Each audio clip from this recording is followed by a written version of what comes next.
Cris, congratulations on the win, your first Bellator title defense. Talk to me about your performance. How did you think you did? No, I'm really happy. I work very hard, with my team, and I work in box. I work everything. I was mixed martial arts, and you work to maybe try the submission, my first submission in my career. And I'm very happy. Thank Cobrinha for being with me all the time too for work done. Were you surprised at how tough she was? She took a lot of shots from you, especially towards the end there, and hung in there for as long as she could. Yes, she is really tough, and I felt when I broke her nose in the right hand, and she's very tough, and because she deserved to fight for the title, and I'm very happy she's accepted and did a great fight. And coming off of the pandemic layoff, you feel pretty good in there. You look pretty fresh, kind of a vintage Cyborg performance. I'm sorry, my fans, but I hear all my corners, every single thing, and it's very nice. No having it crowd and listen just my corners, very nice. For sure. And, talk to me about where you think you go from here. Before the fight, you said you were focused just on Arlene. So, you're hoping to defend it against someone else, do a boxing fight. What are you thinking right now? I've been working a lot of boxing with Virgil Ortiz, and it's my dream to do one boxing fight. If I can have the opportunity, Scott Cook can say maybe I can give one fight for me. And I just have to continue training, continue work. And if you're going to be MMA or boxing, I'm just going to be ready. Cris, congratulations. You looked absolutely sensational tonight. One of the storylines heading into this was that you were returning to work with Master Rafael Cordero, your original coach. You stated that last time you really worked close with him was the Gina Carano fight, which was a long time ago. What improvements have you made since the Gina Carano fight until now? Work with Rafael Cordero coming back is so nice because so blessed because, okay, the COVID part makes a lot of difficult for a lot of people, but always I think about when have bad things happen, we need to see the both way. And the way it's close to my house. I live 1 mile from Kings MMA. Thank for everybody, that team. It's an amazing team. We work hard every day. Every week have a fighter over there, have a fight. And this is the train hard every day. And back to training for him, he know me. He know me the first day I step in the gym. And he knows I don't know anything, but I want that doing. I want to work hard. And he just look at me, he knows what I feel, what I think, and it's very nice to have the opportunity to work with him for this fight. Hopefully one day COVID will be all over. You'll be able to go back to South Africa. What's the plan? Are you going to do your camps in South Africa? Are you going to continue working with coach or a little bit of both? Maybe I can invite them to train the Kings MMA. They're going to like, I love Rich. I love everyone over there. I learn a lot of them. And maybe I come back to you. Over there, I go do missionary work at you. I don't just train over there, but I try to help the people in Uganda, in another place. And this is, I'm not going to stop. I'm going to stop doing and where I'm at. I'm going to continue training hard. The other thing that's been in the news about Master Cordero is he's been working with Mike Tyson.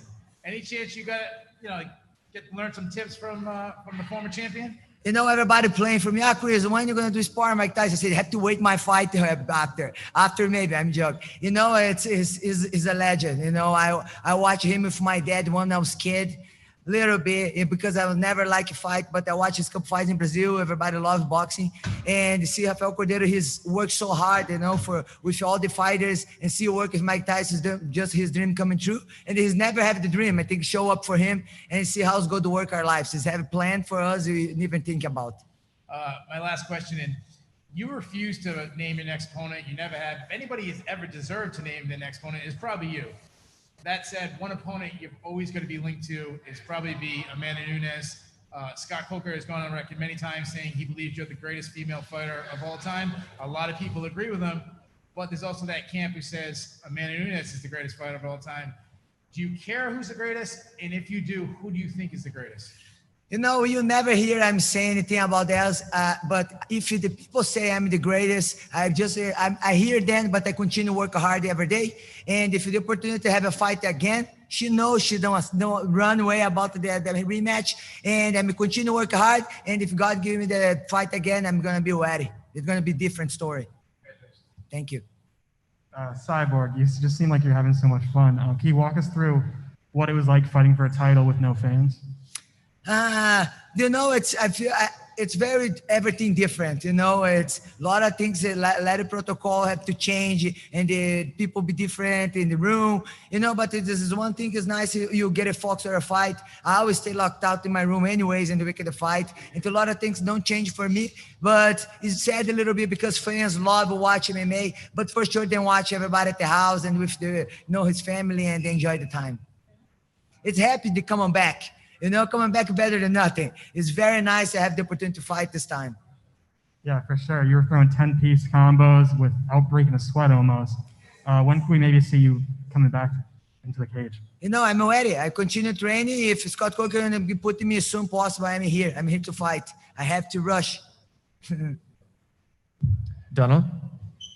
Hi, Cris. How's it going? Congratulations on a great performance. You weren't too keen on talking about her pre-fight, but maybe this time it's a little easier for you. This fight with Katie Taylor, the talk doesn't seem to go away. Do you think that fight is a possibility? You know, I'm going to continue work hard. You know, it's my dream to one boxing fight. And I'm going to leave it to my manager and Scott Coker decide who's going to be fight next. And if they're going to fight boxing or MMA. Let's see. Do you think that fight could be for women's sport, for women's combat sports, maybe what Mayweather and McGregor was for men's combat sports? I think it's going to be great. I think it's going to be a great fight. Maybe I can do boxing and she can do an MMA fight with me. It's going to be That'd nice. be crazy. Thank you. Thank you. Jay Anderson? Thanks very much. And Cyborg, congratulations on the win tonight. Just a couple quick ones. First of all this talk about a boxing match, would you want to wait until fans could come back to do the boxing match? Because it might be your only chance. You know, I have just to continue training, and for sure, it's to have fans. It's better for them. You know, I love all my fans. It's nice when fight with them too. And let's see, I'm just going to work hard and waiting, you know, see who's going to be the next. And you dedicated the fight tonight to Rhea, who passed away recently. And I'm wondering if you could just talk about her just a little. You know, the Ryans is one kid, 5 years old. I met him in South Africa. He's really fighting against cancer, and he's passed away soon after Julia Budd fight. And I promised him I was going to give the title for him. And I did dedicate this fight for him. And it's not just for him, but everyone at the house, everywhere, fighting for their lives every day. You know, I'm fighting 3 times a year, you know, but then fight every day for their lives. And Ryan he's touched my heart so much, because even though he's passing so much tough time every day, he's always smile. He's always try to open the door for someone. He always make for you smile. And this is the message to give it to all my fans. It's don't let it for tomorrow, do something nice. If you need to say I love you for someone, forgive someone, do that. You know, don't let it for tomorrow. Do today what you can do tomorrow. If you want to help someone, help today, because too later, they'll be late. That's it, guys. Sean? Cyborg, congratulations on the win. I want to ask you, talk about what a difference a year makes. Obviously, the pandemic has affected us all this year, but for you personally in your career, how much happy are you to be with Bellator MMA? It seems like there's a division around you. There's a lot of women interest in you being on CBS Sports Network, and there's a plethora of different fighters that they have to offer you, something that wasn't available to you in UFC.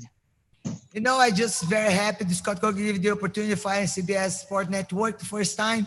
And I'm very honored, and they work really hard. Even though if the pandemic time, hard time, but you always train hard in the gym, and everybody try to be safe, be help your partners. And, you know, just happy, thankful for being here. Last question, Luis. You are a former Invicta champion, a former Strikeforce champion, a former UFC champion, now Bellator champion. You fought against Jorina Bars. We know you want a box match, but do you feel the legend of Cris Cyborg needs something else? You know, you always have need something else. You know, I always have to improve your game, improve learning, and the way to, you know, if be change every fight and to be better every fight. Thanks, Cris. Congratulations. Thank you.